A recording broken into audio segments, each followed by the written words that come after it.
Hello everybody and welcome back to this week's episode of the pre-production meeting. I'm your co-host Josh Urquhart. Wait, you're the co-host? I thought I was the We're co-host. both co-hosts. Okay, I am second co-host, Daniel Kagola. And welcome to episode 29 of the pre-production meeting. Like I just said, this is the pre-production meeting. What this podcast is a walkthrough podcast with myself, Dan, and Austin.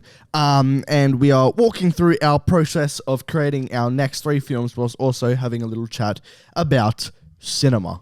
This is cinema. This podcast is cinema. Dan, how are you this week, my friend? I'm absolutely mediocre. Aww. No, I'm good. How are you, Josh? Yeah, look, I'm good. A lot of stuff has gone on this week. A lot to talk about in this podcast. I think we're at about like 36 days until my shoot.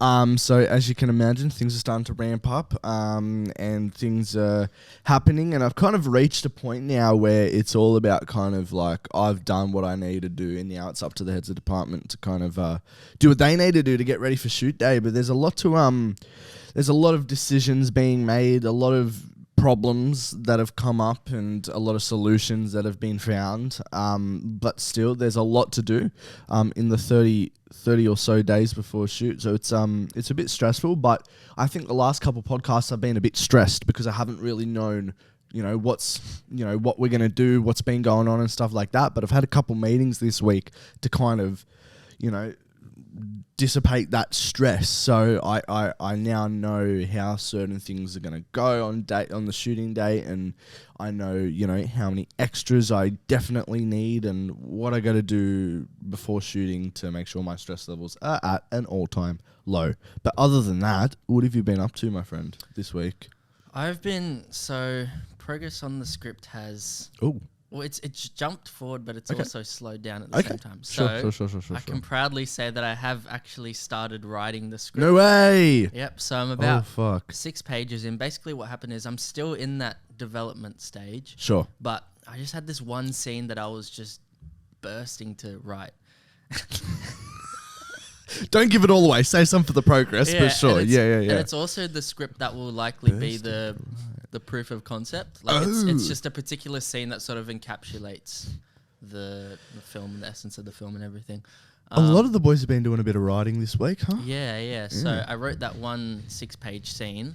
I just have that, and then I know, like, I've been planning out what's going to happen before that scene, and then how the arc of the film happens after. Nice. And I've sort of been processing and just thinking, and I've had my head in the zone for like a few weeks now, which is a really good place to be, because I've just been, watching films. I've just been listening to podcasts. Film podcasts? Yeah, basically I just listen to repeats of this podcast. There's this really good film podcast called Pre-Production Meeting. I don't know if you've heard of it, but hey, they're pretty inspiring. And reading books and stuff. I would actually like to recommend a few. Let's do it. So I've been reading The Anatomy of Story by John Truby. Okay, so before that, I'd recommend Save the Cat. That's the first book I read. We all know of Save the Cat. Yep. So that's a very basic one, but what it does give you is a good structure and outline for like writing a first basic script. Sure.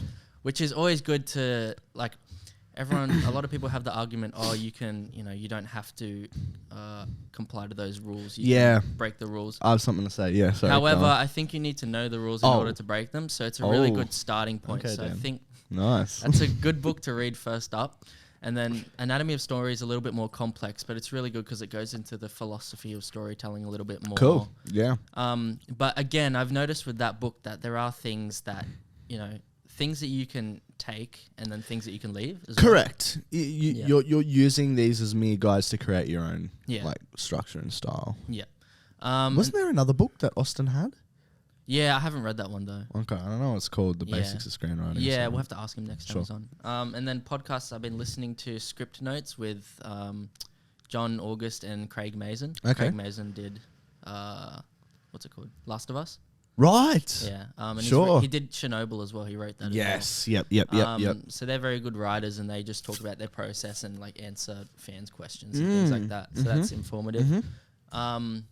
The A24 podcast is really good as well. Yeah, right. Okay. They get together different actors or actors and filmmakers who have worked on A24 projects and just get them to talk about projects. Usually they get two people who haven't worked on the same project together, but their most recent episode was with Ari Aster and Joaquin Phoenix talking about working on Beau is Afraid, which I will touch upon later. Yeah, you will. Yeah. But that was the thing I love about Ari Aster is he's so open. Like I love his films. I love him as a creative, but I also love him as a person. Like listening to his interviews, he's very honest and talks about how he panics and like, you know, freaks out on the films that he's Everybody's working on, human. stuff like that. Yeah, which is very relatable, and it's good to hear that as an aspiring artist and filmmaker, because you know, sometimes you get in your own head and you sort of might think that you're alone in that. So just to hear other people who are, you know, doing very well in the industry who have those moments of panic as well is quite reassuring. 100%. Yeah. So I've just been doing a lot of research, writing slowly, and over time I've had little ideas that have just come to me, and I sort of twist the ideas in my mind and think, how can this apply to the script? And I've thought of like deeper backstories for the characters a little bit. So it's like that slow process of just finding out what ideas I can slot into it. And I've like got a big overarching theme, which I don't want to talk too much about yet. I'll probably talk about more in future podcasts of the story, like the heart of the story and philosophy itself. Yep. But it's a theme and a philosophy that I think is quite relevant to people today, and I think I have some interesting things to say about it. So. Fuck yeah, Dan. That's good, man. It sounds like a good week. I know what you mean about like you being in the zone for the last couple of weeks. That's been me for the last, last 2 years almost. Like there was a point where where me and Austin, you know, it's why we started this podcast. We've touched on it before. We're like in this dump of like no motivation, no inspiration or whatever. And then it just switched when we started this podcast that, you know, I was in the zone. Well, that's the thing, right? I found that it happens organically because you start doing one thing. Like that happened with me with the podcast as well. Like I started hopping on here with you guys, and then I found that I wanted to write more, and then I wanted to watch more movies and listen to more. And you just find yourself getting engrossed once you have that one thing that sort of puts you back into the zone. Exactly, mate. It all just comes together. 100%. And then you start watching more movies. You start listening to podcasts. You start reading books and everything. You take a little of inspiration from everyday life, everything.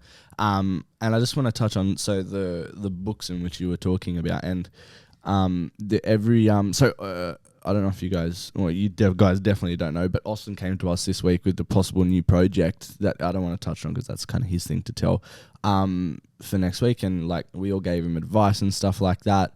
I sent him like a 13-minute voice message yesterday, and I was like a bit scared with how he's going to take it, but I think we've reached this point in our friendship where we both we both know we want what's best for each other, and he knows I'm not shitting on anything. He knows that like I want him to do the best that he can.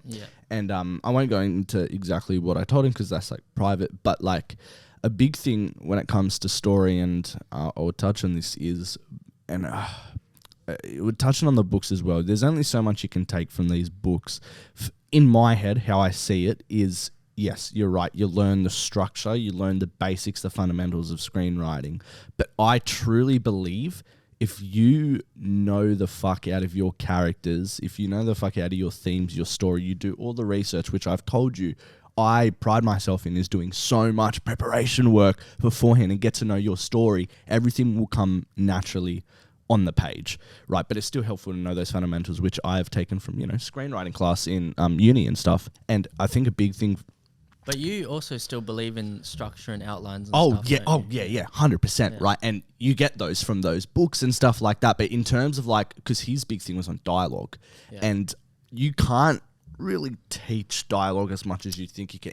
You got to know your characters, and the moment your characters start having conversations in your head, that's the moment you know you're ready to write. And I think there's also different styles of dialogue, right? Like Aaron Sorkin, for example, every character sort of talks like him and has that distinct style which he's created, and that's fine. That's one thing. But that's what I mean. You got to find your own style. Exactly, because other people write characters that I actually really like this, where each character sounds very different. Like they could be from another movie or anything. For sure.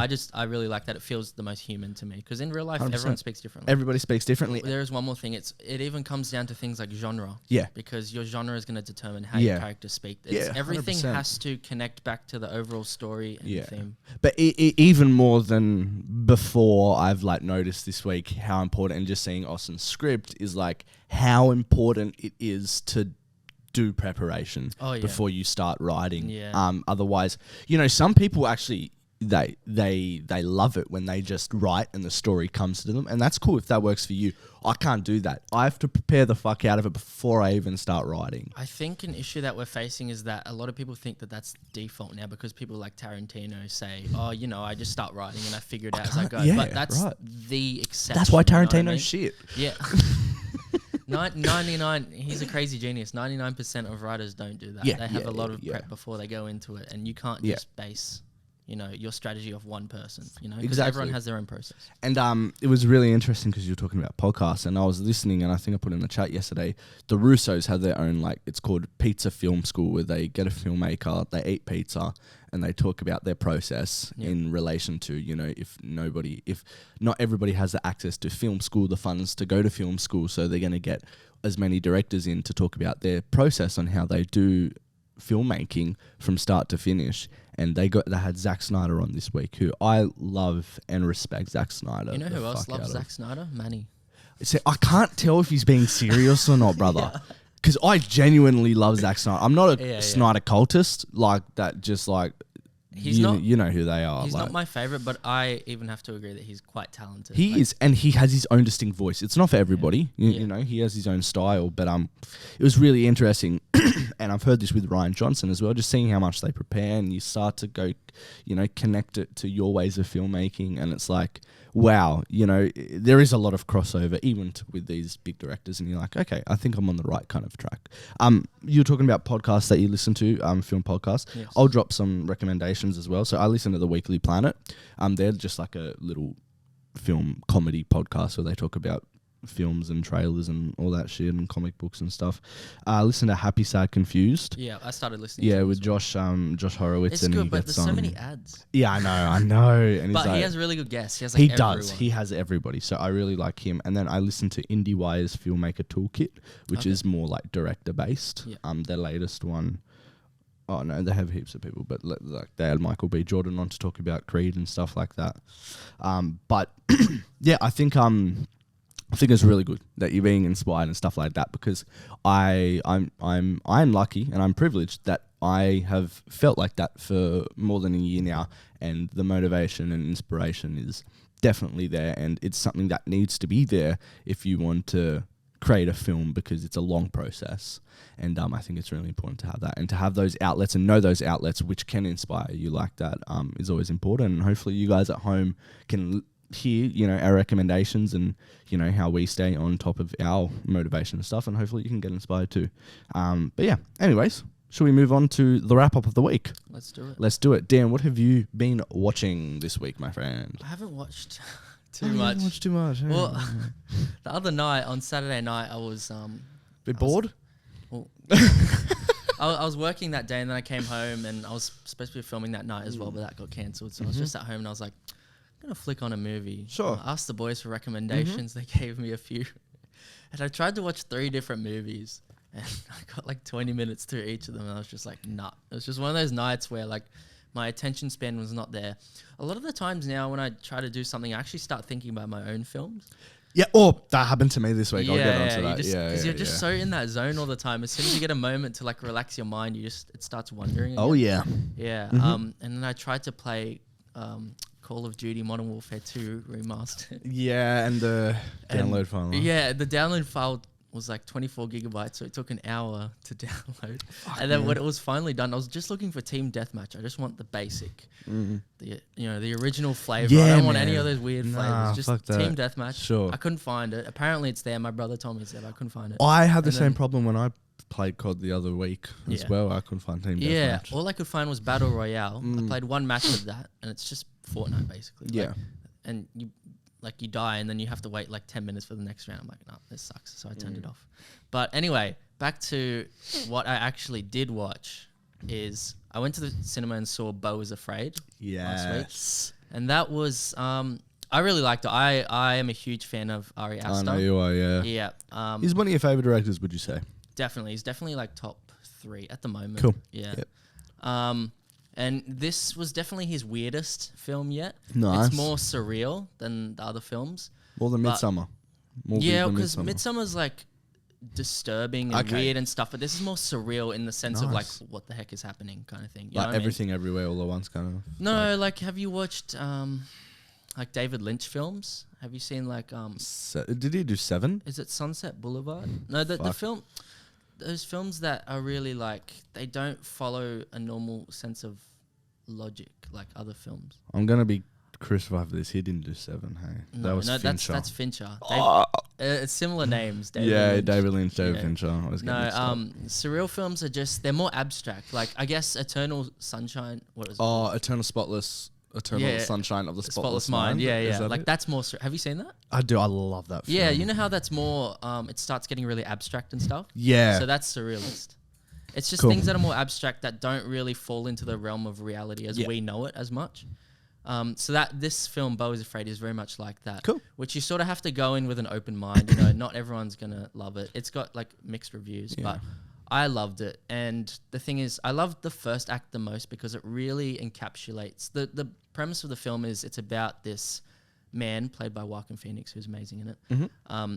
He's basically just trying to get to his mother, but he's so anxious about everything going on. Like every time he leaves the house, he just sees crazy things happening. And no way. But just the way that they show that anxiety is like I've never seen so creative like this and in a stuff. film. Yeah, because it's hard to explain. Like there's a scene where he takes this medication, and then on the medication it says you need to drink it with water, and he doesn't have water. And he's like trying to make himself throw up. It's like really like exaggerated. And then he like sees across the road there's a supermarket with water. Yeah. And he sees like a crowd outside, and like all the people are just going crazy. Like the people outside in the street. Yeah. And at this point, it's one of these things you don't know whether it's sort of something that's happening in his head. Or if I like those movies. Or if it's like actually happening in the reality of that world. But then I think in surreal films, it reaches a point where it's all one and the same, if that makes sense. Because at first you go, oh, like, yeah, this is happening in his head. Like someone will be screaming at him and you think, oh, like maybe that person's actually, you know, talking to him calmly, but he just interprets it as this person screaming. Like there's a scene where a cop is like, trying not to shoot. He's like, don't make me do this. I don't want to shoot. Yeah. He's like, oh. But like, you know, maybe in reality, the cop is just like, sir, calm down. You know what I mean? That's funny because Joaquin Phoenix has been in a couple of those. Like the Joker. Yeah. It's the exact same kind of premise of perspective and how you... But the thing is, as the film goes on, it starts to go into areas where you can't really... there's no like real life equivalent of it. If that makes sense. So it's just like this whole... And when a film goes into that territory... It's hard to sort of analyze it in the same way that you would analyze a normal film, if that makes sense. Because it's not... surrealist films are so hard because when it's just random things happening, what is the basis to say this is good or this is bad? You know what I mean? It's just... I think the only real way that you can analyze it is by saying, how does it make you feel? And how did it make you feel? It's all sorts of feelings. It's like... It's very... You're just like, what the hell is happening? Yeah. But I think when that's intended, then the filmmaker's done a good job. Sure, right? 100%, yeah. There's parts where you're just laughing because it's so ridiculous. There's parts where you're like, whoa. Like It's all over the spectrum. And I love movies like that where they can take you on a roller coaster. For sure. You know what I mean? Yeah, and I think there's a difference between films that are intended to make you feel like what the fuck is happening compared to films that are just confusing because they're bad. Yeah, and that's it. It's all about the intention. And you've got to ask yourself, what was the filmmaker intending to do here? Yep. And I think Ari Aster's intention was to actually make people think, what the heck am I watching? Yeah. Right? Whereas, if he wasn't trying to do that, then I would say the film is bad or it's not reaching its full potential. But I think it's like when you go to watch a Marvel movie, right, and it's good fun. Well, then like the movie's fulfilled its purpose, right? Yeah. And that makes it good in and of itself. And then if you don't like it, that's just your subjective taste. That's not the movie being bad, right? Sure. So what would you give Beau is Afraid out of 5? I think on Letterboxd I gave it 4 out of 5. Yep. That's decent. His other films, I think I gave Hereditary like a 4.5 and Midsommar a 5. Like I love it. Gave Midsommar a 5 as well. It's so good. Yeah. But interesting because I recommended Midsommar to one of my friends and he watched it, and he was saying it was. He actually didn't like how disturbing it was. He was like, "Oh yeah, it ruins rewatchability for me because it's just like it makes me uncomfortable to watch it." I'm like, "That's why I like it." It's like when you go on a roller coaster and you get that feeling, and then you're like, "I want to go on it again." For sure. I love when a filmmaker can make you feel a certain. And that was the intent. Yeah. To fucking disturb the shit out of you. Exactly, I think right. The best thing about that movie is the shock factor. And that disturbedness 100%. Of the film. I love Fantastic. Like the people I've showed it to, like I've said on the podcast before, just are like, what the fuck is this? Yeah. Ari Aster, man. He's a generational talent. What else have you seen? Or is that about it? I think that's like, I watched like another episode of Beef. Yeah. Oh, my girlfriend wanted to start watching that. Yeah, it's like, it's all right. It's all right. I don't really have too much else to say about it. It's just like it's a decent show. Sure. Yeah. Fair. All right. Well, do you mind if I start going on to what I've seen? So I'm trying to think of TV shows. I'm continuing to watch the new season of Ted Lasso, which is quite good. I think it might be the final season. Not really much to say on that.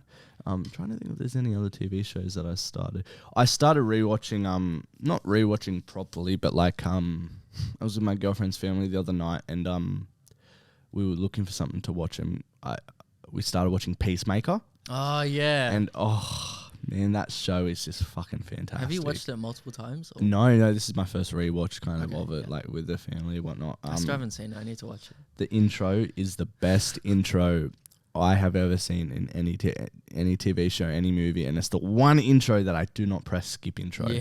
I'm there doing the fucking moves. That was me with The Last of Us because I love the music. Yeah, the Game of Thrones as well. Yep. Intro. Yeah. 100. All the HBO shows. Fucking Peacemaker's on HBO binge for us, but it was a HBO show. HBO intros here different, my friend. They do. Okay, so what films have I seen this week? You ask. Well, my friend. Well, actually, the last 2 weeks because we didn't film last week. I saw Air. Ooh, was it good? Very, very, very good. The story about how the shoe, Air Jordan, came along. I think anything with Affleck and Damon, it's going to be a hit. And Affleck nailed it again. I really love Affleck's style. Apparently they've been in like 9 movies together. Yeah, dude, they're a fucking force to be reckoned with. And I love Affleck's direction and writing, and just any film with them that they in, the writing is going to be fucking phenomenal. And it was just a simple, good, low budget. I mean, excluding the actors' fees, low budget film. It was just, I don't really have anything else to say. It was just fucking, it was a good film. Saw it by myself. So is it just sort of them? The fuck was that? Is it just sort of them designing the shoe and stuff? Like what is? Yeah, see, it's like you can't.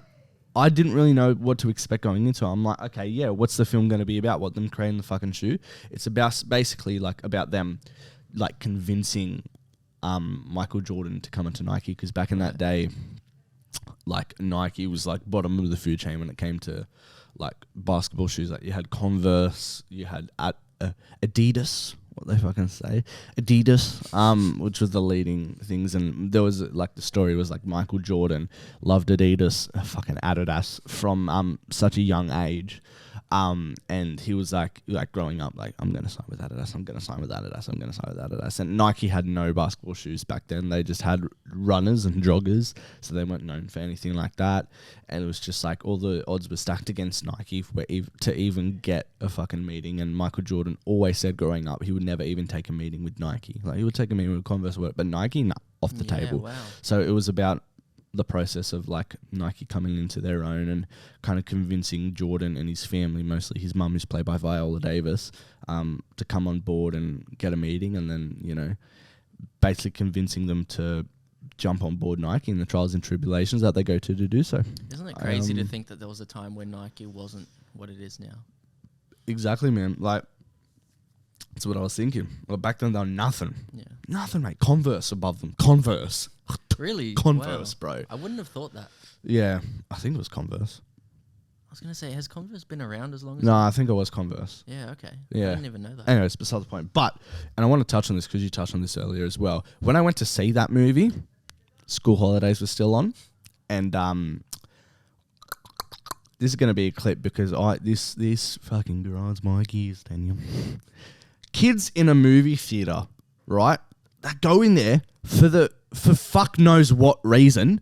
They're just in there to cause havoc. They're there snapping away their Snapchats and bro, every second it's like, oh fuck, there's lightning in the cinema. Oh no, sorry, it's just the kid next to me's fucking flashlight because they're taking of their mate fucking selfie in the cinema. They're taking photos in the cinema. In the cinema, brother. Oh my god. They're just laughing. They're talking at the top of their lungs. It's not like they're like you got the dickhead kids that just go in there just to cause a ruckus because they're there. But then you got the dickhead kids that go and sit there that just talk and don't watch the movie. I'm like, the whole time I'm like looking back to see if I'm going to be flashed in a second, and they're not even watching the movie. They're on their phones talking. I'm like, what's the fucking point of going to the cinema if you're just going to be there talking to your friends on your phone the whole time? Yeah. Is it like a waiting bay? What, you're paying $22 to go see a fucking movie and sitting there and just like be in your phone? It's inconsiderate of other people as well. It is. And like I don't understand, but like I think I wasn't really, but I like have been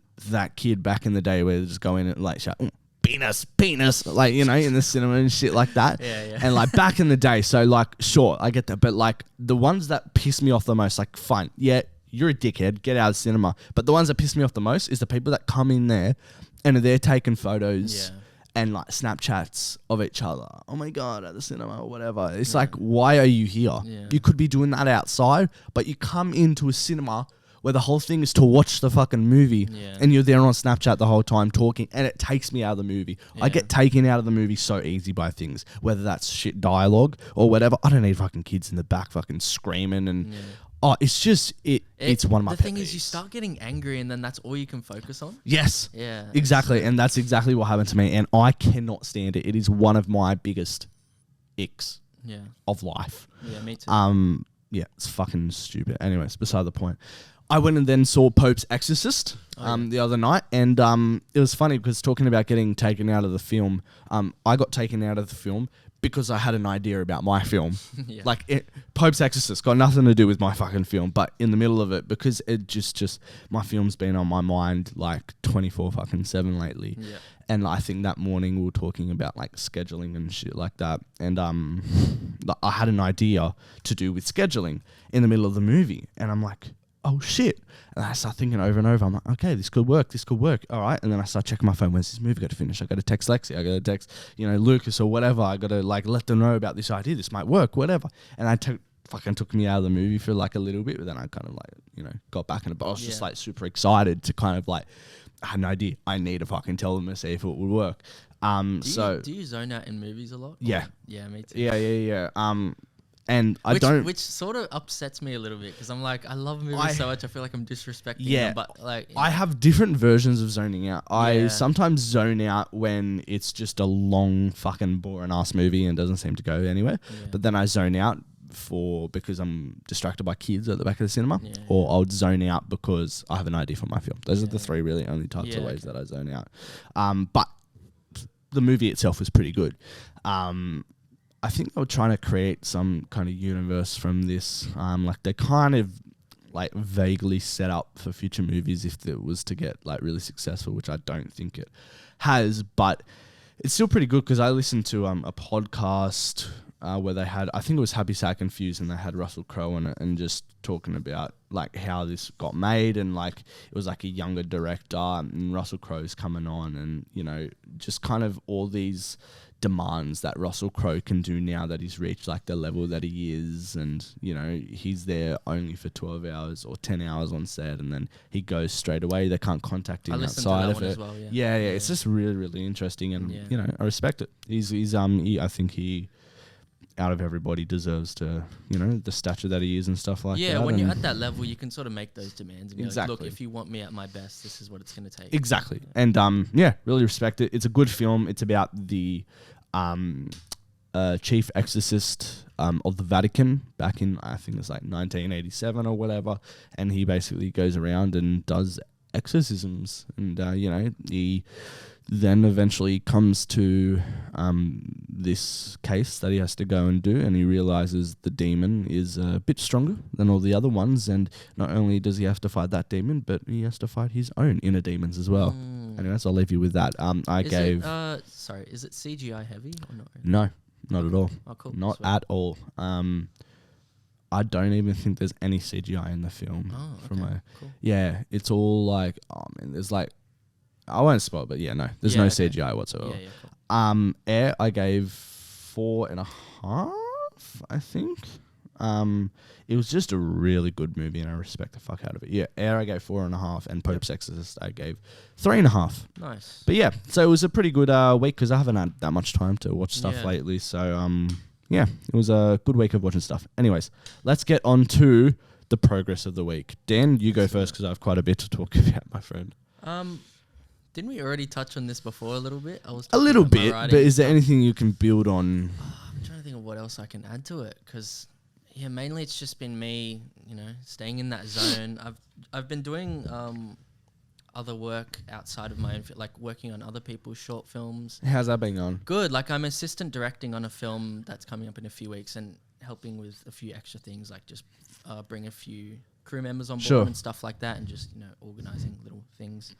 And that's been good. It can be stressful because I know all about the life of an AD.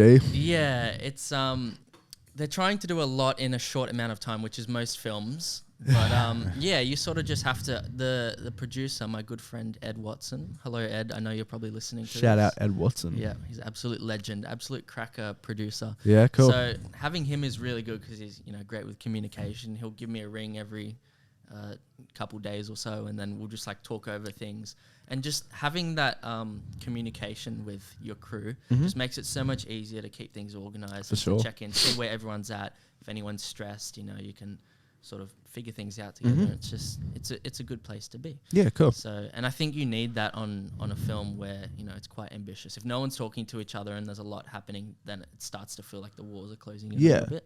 So it's really good that we have a good crew, and the actual crew, like the guys who are directing. I've worked with the directors and the DOP before, and they're amazing guys, very talented. So I'm super excited for this project. What project is it? Are these guys from AFTT? No. I met them on another film set where I was a PA. Oh, okay. So yeah, I don't want to talk too much about the project itself in case they don't want me to talk about it. For sure. Short? Yeah, it's a short. Yeah. But it's a long short. It's about 20 minutes. Okay. So, and we want to shoot it in about 2 days. So you're fucked. Yeah. 3 days actually. What's the premise? Well, again, I don't want to say too much. I think I can say like the basic premise. Okay. Which is about this guy that works at a jazz bar, and it's sort of think kind of Birdman style, or what else? Whiplash sort of inspired. This guy that works at a jazz bar, and he just has some colleagues he works with that sort of put him down, and he's just sort of struggling with his own ambitions to want more out of life, and then it gets a little bit more surreal and abstract towards the end of it, but it's him, lots of one takes, and like those shots that like the Birdman sort of shots taking you through the environment and stuff, which is a lot of me as first AD. I'm gonna have to bring on a second AD, maybe even a third, because there's gonna be some choreography with extras and things like that, and that thinking of that can be a little bit stressful, but we'll tackle it. We'll be sweet. For sure. That's it sounds like a Federico Anderson film. It does, yeah. Jazz bar, fucking. No, that's hectic, man. Is it just that one film that you're on at the moment? You're on a couple. And then I'm just doing other things, like how I mentioned I was helping Warner Bros. Yeah, How was that? Good. So I'm helping them again this week. So I helped them yesterday, and then tomorrow just move more stuff from their offices. Nothing. Where are they based? Where's their office? It's not actually Warner Bros, is it? Or is it an office? It's like their television department, I think. Just the office where they do, I don't know. They have, when we go in there, they have whiteboards from their different shows that have, like, the writers have been writing stuff. So I think they actually do a lot of their pre-production there. Yeah, good stuff. Just moving. I think they're in, I don't want to get this wrong because it's like Artarmon, I think. Okay, yeah, cool. And it's like the two locations aren't that far from each other, like 10-minute drive. So yeah, cool. we had a van yesterday, me and this other guy, and then just drove back and forth taking stuff, and good stuff. Yeah. Are you making like contacts or anything, or trying to like find the right people to talk to? Like when I'm basically just a removalist at this point, so I'm not meeting heaps of people yet, but the people I'm meeting, you always try and just have a good interaction with people, and you never know what's going to happen. So you never know. Yeah. Oh, that's good. All right. Is there anything else you want to touch on the progress and stuff like that? Not particularly, because I already more or less talked about it. Yeah. I don't have too much else to report. So yeah, that's about it. So how many pages are you in on your script though? 6. 6? Yeah. Okay. And what's you've done all sorry, there's one thing I want to touch on. I was sort of debating whether to make my protagonist likable or an unlikable protagonist. Mm-hmm. And at first I made her unlikable because I thought it would be more... It just made sense with how the plot was developing in my mind at that time. Cool. But now I've decided to make her likable to give her a greater arc. So the idea is that she... I think I've said the basic premise, which is that like she gets kidnapped by this psychotic magician and then starts to like fall into his underworld kind of thing. Mm-hmm. So in order to give greater contrast and make her arc more significant, instead of having her unlikable and making her get into that underworld, I made her likable, and then she becomes more twisted as things go through. Have you got a title yet? I know the working title is the working title is still the title, Murder Magician. That's still the working. So you don't have a I don't really think about titles until it either comes to me naturally or the end of the project, because it's hard to give a title to a project that's unfinished. You don't know what it's going to become, you know what I mean? 100%. Yeah. Good stuff, my man. What would you rate your week out of 10 then? Well, technically it's the past 2 weeks because we didn't do a past 2 weeks, maybe... In terms of overall like film industry stuff, probably like a 7.5. Yeah, cool. So yeah, that's good. Not bad. Yeah. Good stuff. Alrighty, you ready for this? Yes, let's go. There's a lot of stuff that has happened the last 2 weeks. Like I said, we're about 30 odd days out from shooting. Where do I start? All right, rehearsals. We had rehearsals this week, and I can now say that everybody's blocked. Everybody knows all the blocking, what they got to do. So everybody sorted we had about, I think, 9 hours in total of rehearsals, literally down the road from where we would be shooting, which was cool. Because Dad, his job is like managing like a bunch of buildings everywhere and tenants and shit like that. I saw the photos of you doing the rehearsals. It looked really cool where you did them.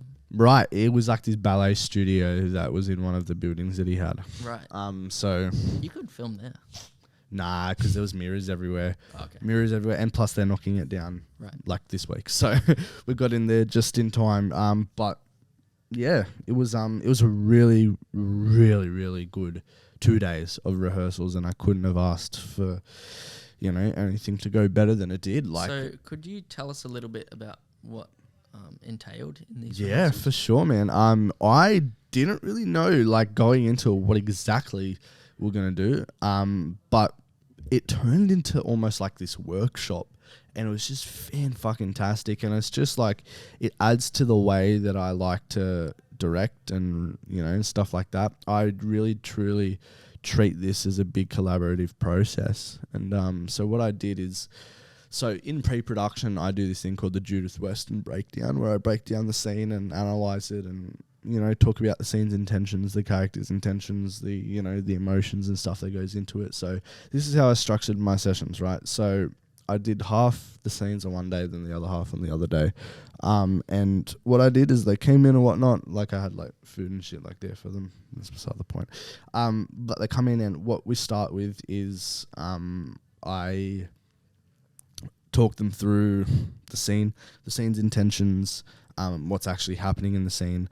And then what I do is I go around the room to all of them, and I get them to tell me their perspective of what their role is in the scene as their character, what their emotional intent is, what their physical intent is, just what their role is in the overall scene, and they go into a massive spiel, and it starts this big conversation between everybody, and everybody finds links together and stuff, and where's their head at, where's their character's head at this point in time, and then I let them tell, and then if I have notes, like I know what their character's intents and stuff is, but I'll just let them go away with it, and then I'll chime in if I need to. They all really understand their characters on a deep level, which is really fucking fantastic. So did you give them those details, or they just sort of figured it out on their own and built their own story for the characters? It's a mix of both, because that's what we've done during the table read. We really went deep into these characters, but also in this is what's so important, all these preparation, even when I was doing the one-on-one meetings with them, we'll talk about the character and stuff, and I more or less put them on the right path, but I like to let them do most of the research, and not research, but deep diving, because nobody knows the characters better than the people that are playing them. I can only write what my vision is and from my understanding, and they come in and they just add layers upon layers onto it. It's fucking amazing, and it's really truly a mix of both. I would say it's a big 50-50 split down the middle, where they come up with an understanding of their characters as well as I do as well. But yeah, we do that, and after I would say maybe half an hour of discussion or whatnot, we then get into blocking, and then just the little fucking intricacies and little hidden gems that we find, we changed a lot, not even changed a lot, but we just, every little decision, every little movement, every little thing has an intent behind it, and things that maybe the audience won't even notice, and sometimes that's what makes it good is.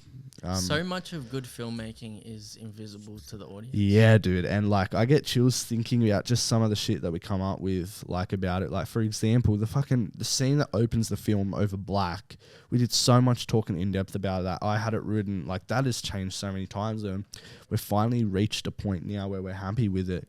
And that in itself has kind of this 3-point structure on how, it's hard to explain on how that is structured and what entails into the emotions and stuff that the characters are going through. And I also put it out there at the very start that what I have written is a mere guide, right? And I'm every single one of the actors, I am completely 100% open. If you have a better idea, if you want to add to something, if you feel like you need to change something, let's talk about it, right? And I am 100% happy, and those cause massive discussions with things, and the actors are talking back and forth with each other and talking to me why, and they would pitch new ideas to me on why this should be this, and some of the ideas and stuff were just fantastic. And some directors are very stuck in their way and we are doing it this way. Yeah. Sure, that works for some people. For me, I really dive deep into the collaborative process, where it's the characters as well as I do. You should have a say. And I truly believe that this 100% adds to the camaraderie on set, but also the performance, because if the actors feel like they have a say in the story, they will care more about how this film turns out. If you're hiring someone, right, and you're paying them and they're doing it for money or whatever, sometimes they can go, okay, I'm doing this for money. That's all I care about is the money. I'm going to do this gig, get out of there. But if you invite the actors in to be a part of this film and truly not make them believe, because they are, but truly make them believe they are a part of this film and have a say in making this film great, then that will up their performances a shit ton. And I can 100% positively say all of these actors have had an input one way or another on their characters, a piece of the story, a piece of the blocking, and that wouldn't have been done if I hadn't have structured it the way that I had with the one-on-one meetings, with the table reads, with these the 2 rehearsals which we'll have next month, not rehearsals, but I'll get into that. But yeah, and then it was just blocking for the rest, and we did it until we felt like we got it right, and I recorded all the rehearsals, and made once we got it right, I made them do it a couple more times, and just to cement it basically. And yeah, we blocked through all of the scenes. All the actors know what they got to do, and it was fucking awesome. Cool. Yes, so those were the rehearsals this week, and I couldn't be more excited and confident in my actors. If I'm confident about at least one aspect of the film, it's definitely the actors, and how they're going to act, and yeah, they're all sorted already. But yeah, what else did I do? I had another recce this week with Connor and Mariah, our cinematographer, production designer, and we went and visited the ballroom that we're filming in. We went and visited the church that we're filming in. Heaps of stuff that we sorted when we were there. For example, in the ballroom, one of the big problems, probably the biggest problem right now, which we still have to figure out before set, is they have massive windows that go way up above, I would say, outside of there, the outside of the Bella Vista, times out of 5 by about 3. Right. So we're going to have to black out, and they have 10 windows, 2, 3. So we are trying to think of how the fuck we're going to do that. That's the biggest problem with it at the moment. So we're thinking of, we're draping curtains and shit to cover the lights. So it's just about finding curtains at the moment, or things that are big enough to cover that. But that's, again, not my problem at the moment. I'm just, fingers crossed. Well, I know it'll all be sorted. Mariah's amazing, so that's probably the biggest problem at the moment. The only problem, to be fair, the only problem. The tent's still being made. The exterior of the church is fantastic for the exterior for the mansion. We're just trying to find a good time of day in which we could do it. We were going to film there at 4:00 in the afternoon, because that's when we went there, and it was perfect golden hour. The sun was providing amazing backlight, but now we're like, oh shit, we can't do that because it's parent pickup at that time, and we can't cut it off, and it's going to be cars and noise and everything everywhere, so it's going to be a pain in the ass. So we're thinking of doing it maybe sunset, but we got to go visit it at sunrise, and see if the sun's still nice. We'll be on the other side of the sky, but we'll see if it's still good. But so that recce was good. We got a lot done. Jay has still been following us around. He didn't go to the second recce, but the second rehearsals, but he was there for the first rehearsals and the first recce, and the behind the scenes doco is coming on quite nicely. Sweet. He's there like interviewing me on the way home, like when I'm driving and stuff like that. Great. So he's super, I haven't seen him this excited about something in ages. Oh, amazing. So I'm really excited about that, and he's going to just continue to come to all these things, and it's cool to have him by my side, so I'm not kind of alone. Like, I'm not alone. I'm there with like Connor and Mariah and stuff like that, but to have somebody close, going through all this shit. Like, it's so funny. Like, me and Mariah were just sitting there when we were like thinking of like how we're gonna like black out these like windows, right? And we're there just like stressing, and like you can see it in our faces, and Jay's there just shoving the fucking camera in front of us. He's like, I fucking love this, and me and Mariah are like, fuck, what are we gonna do? What are we gonna do? Anyways, that's what you want to capture though. Yeah, exactly. Drama. There was like a time where Jay was like on Connor as well, and Connor's like about to talk shit about something or other, and he's like, turn that fucking off before I say this. But yeah, Jay's loving it, and I'm loving having him there. So we're still trying to find this last location for the garden. We've applied for Parramatta Park. There's some rose garden there, which is really nice. So we're waiting to hear back from them. Fingers crossed it goes well. I had about 2 meetings this week with the first AD, the cinematographer, production, like Lexi, all together. Like, we did one in person, then one, so we did one online before the recce, and then one in person after the recce. And Lucas has given me a rough schedule already, which is fantastic. We're like a month out, so we're just gonna keep chipping away at like things and stuff, and it really now depends on, we just got to lock in this last location, that he will start locking in like these days and like what we're gonna do. And I said the shot lists will probably change, because what my plan is in May to hold basically what I did this week, and do like half one day, half the scenes the other day, get all the actors back, but on these days, so now they know all their blocking, right? But I'm going to get them back for 2 more days, and on these days, what we're going to do is me and Connor are going to be there, and we're basically going to shoot the whole shot list, see what we can combine, see what we don't need. We're going to shoot the shot list with all the actors while they're doing their blocking, so we know what we're going to shoot, how we're going to shoot it, so there's no surprises on the day. Then also, on that day, bring Lauren along to do costume fitting and promo photos and shit like that. Yeah. So hopefully that will all work out. I got to sort that out towards the end of the week on how... on like what days I'm going to do it and when everybody's available and shit like that, which is really good. I've started locking in extras and stuff like that. I think we've decided we're going to need around 40 extras for the ballroom, which gives us like 5 each table and stuff like that, and waiters and stuff like that. So 40 people in the ballroom and then 15 in the hallway, which is better than what I thought. So I've started to like slowly crack down on that on Star Now. And have you got multiple ADs on board yet? Not yet. Lucas is sorting to find me a second at the moment. But yeah, he's checking in. I need one ASAP because I don't want to be concentrating on the extras, that's for sure. Yeah. So I'm like getting all their emails and stuff. And I think on Star Now, if you you can redo your listing and it puts it at the front of the pack. So I might do that a couple times, and I'm confident by the end of by shooting time we're gonna have enough extras, which is good. And because now we're planning on doing we found a way, and this was my idea which I had in the Pope's Exorcist. I was like, okay, instead of, because the hallway scene was it's in the same location as the ballroom, and the hallway's going to be a bigger job. We were going to try smash out the whole ballroom on that one day, on the Tuesday, and then rehearse the night before because we're going to have time at night. But had an idea. There's one scene of that ballroom, because I've split it into 3 parts because it's such a big scene, so 8 pages or whatnot, where there's one part that doesn't need extras in it, and we're going to film that the night before, which means there's less to do on that day.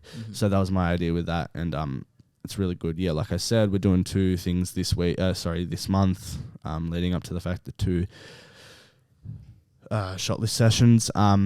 Bought hard drives yesterday for yourself. I got 2 terabyte SSD Samsung hard drives because those were what I got recommended by Connor and Lockie because they're much faster. And then I got a 4 terabyte backup hard drive for all of that. So altogether 3 hard drives. Yeah. And thank you again for coming on as data wrangler. I appreciate that. No worries. Persian singer, been in contact, basically got one locked down, just waiting to hear back from her. She has like this debut album, and I'm like, yeah, sure, but let's use one of those songs for it. So nice. Just in contact with her, waiting to get the 100% thumbs up. We're filming, I think I told you, maybe I didn't, we're filming on the Arri Alexa Mini, which is fucking fantastic. We're going to try do a two camera setup for the ballroom scene. 2 Aris, because he has this like thing with his boss who used to work at Camera Hire, and he gets for dirt cheap, whatever. Ordered the tent material for the tent, ordered like fucking $500 worth of hairsing cloth. There's Jay right there actually. That's so funny. And we've also worked out parking, or we're working out parking. Dad reckons he can get us a couple spots, what's it called? In around the ballroom. So that's really, he's doing 2 up today. That's why he's here. He's like the person that flips it. Anyways, that's me for progress. Do you want to quickly talk about the dependent variable? So the dependent variable is the dependent variable is the part of the podcast that changes each week, because just like in a science experiment, the dependent variable is the variable that changes. So this week, what are we talking about, Dan? We're talking about sequels that were better than the original movies. All right, take it away, my friend. Okay, gonna start with the big one that everyone knows, The Dark Knight. And I believe that you had some disagreement with me on this one, Josh. Oh, I would say it's better than Batman Begins. I still think the Dark Knight Rises is the best one out of that trilogy. What makes you say that? I'm just not a massive fan of the Dark Knight trilogy. Really? Overall. Why? I don't know, I think it's a bit overrated. I think Heath Ledger's performance is a bit overrated, and they only gave him the Oscar because I don't know. I really like.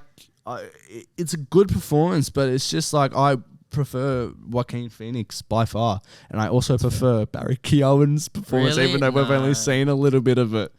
I don't know, man. I don't know about Barry.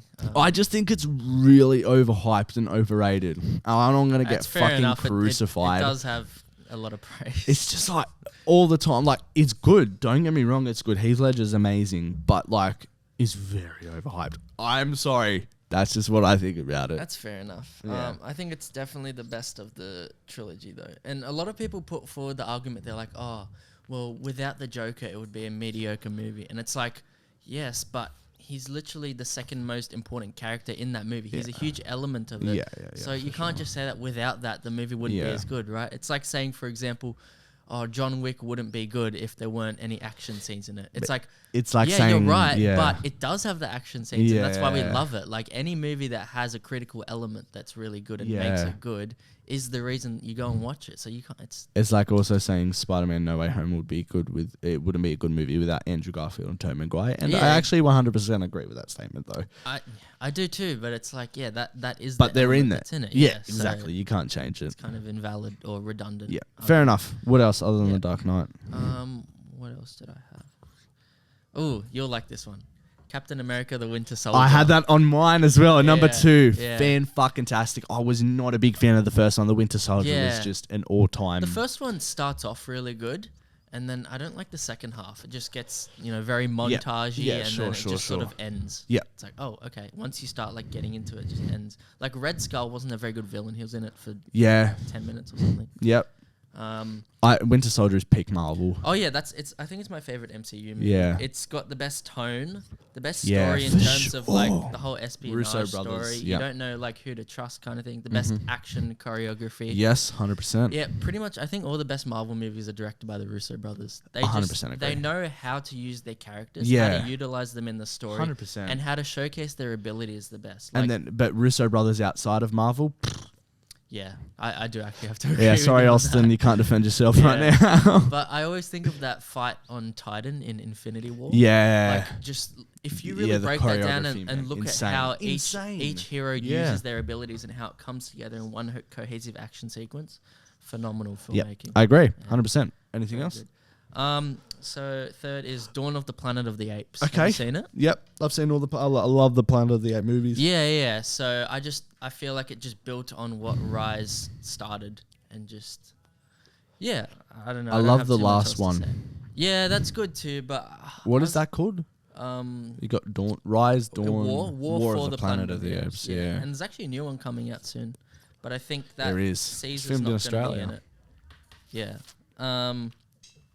But yeah, no, it just built... I think with these sequels that are better than the originals, the reoccurring theme is that they take what the original had and sort of build on that premise. And the premise comes into its full form, I guess. Yeah, 100%. Whereas like sequels that fail, it's like the first was something really good and then they just try and replicate it, but it's not as good. Yeah. I would say the one exception to that is 22 Jump Street, because they sort of copied the first, but it's just as good. Yeah. And then other than that, I said Terminator 2, which everyone knows. It's just bigger, better. And then also The Hunger Games 2, which is... Have you seen it? Mm-hmm. Do you like it? Yes. Yeah. I don't like the last one. That's fair, because it's quite different from the first two. It's a little bit strange. Yeah. I really like the first one. The second one's definitely like great. Yeah, because the first one's quite... I don't like the way it's shot. A lot of it's very handheld. You can't really see what's happening. It's a bit distracting. Yep. The second one, and the second book, right, isn't as good as the first book because it's a lot of repeated themes and stuff. Yeah. And there's a lot of filler in it as well. Mm-hmm. But the movie, because it's condensed, they got rid of a lot of that filler, and it's really beautifully shot. And I think they just took the whole concept of Katniss not knowing who to trust throughout the games, and then the whole revelation that it turns out they're all trying to help her. It's good shit. The way it comes together is really good and satisfying in the second film, I think. So yeah, I think it's better than the first one. Fantastic. Yeah. And was that your list? That's it. Yeah. Good stuff. All right, I'll start. Top Gun Maverick. Yep. Fucking love that movie. I actually saw Top Gun and Top Gun Maverick on the same day for the very first time. So I got one after another. Don't get me wrong, I was actually blown away by the first Top Gun. Thought it was going to be shit. But it was ahead of its time. Way ahead of its time for what it was. Mm-hmm. Maverick absolutely blew me away. That's cracked like my top 10 of all time. So I fucking love that movie. It's so simple but so fucking good. Yeah. 100% best. This one is a personal favorite of mine. Far From Home, Spider-Man. I wasn't a big fan of Homecoming when I first watched it. I've watched it again and I have a better appreciation for it. But I really liked Far From Home with Jake Gyllenhaal. Not many people loved it, but that is a controversial take. I loved it. I loved that movie. I don't even know why it got so much hate about it. Sure, you saw Jake Gyllenhaal. If you knew anything about Mysterio, you knew Jake Gyllenhaal was going to be the villain of the movie. But I loved the locations that they went to. it has one of the best MCU scenes in it that I've ever seen. You know, when Mysterio gets in Spider-Man's own mind and he gets his own mind, and you see like that. It's that whole VFX sequence. It is actually kind of underappreciated. It is. I think it's underappreciated. Yeah. I think the reason a lot of people didn't like it is because the MCU started to get a bit muddy at that point. Sure. The stakes just weren't as high as they were before, and it's the whole thing of Spider-Man not really coming into his own and relying on other people until the third. Yeah. And yeah, exactly. And I don't know, because that was after Endgame, so you saw saw him like grieving Tony Stark's death and stuff. I thought fantastic film, and it it's is like actually like now that I'm actually thinking about the things that happen in it, it is actually maybe I need to rewatch it. Yeah, him and Zendaya as well. That's when they come into their own. Honorable mention, Avatar 2. I really liked Avatar 2 over the first one. Okay. I don't know. I never really loved the first one, but the second one just blew me away. I mean, 4 out of 5, I think I gave it. But yeah. Anyways, the one that I really wanted to touch on, Shrek 2.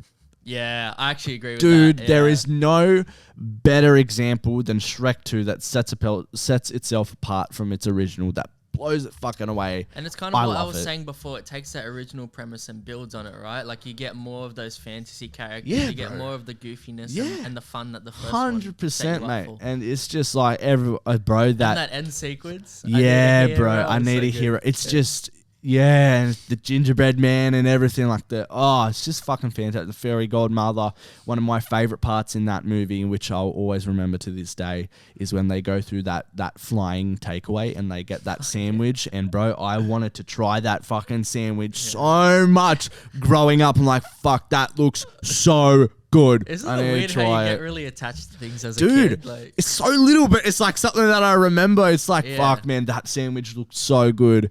Do you know what I'm talking about? Like, I can't remember the exact sandwich. But I remember that whole sequence with the takeaway bit. Yeah, it was funny as. Fantastic. Well, yeah, I think that's it for me as well. That's it for you. Yep. Happy to end it here. Let's do it. Good stuff. All right, what are we doing, Dan? We're putting a little bow on this episode. Yeah, we are. And you guys can find us on the pre-production meeting on YouTube, Spotify, Apple Podcasts, Apple Car Park, wherever you can find your car parks. You'll find us there, and the Pre-Prod Pod on Instagram and TikTok. Shout out to India as well, who's dealing with all the social media. She's been on top of her game lately. We appreciate you. And Austin has a lot of stuff to talk about when he's next in. His animation is taken off, so I'll leave that to him to explain. But until next time, guys, thanks for listening, and we'll see you next week. Thanks, guys. Peace out.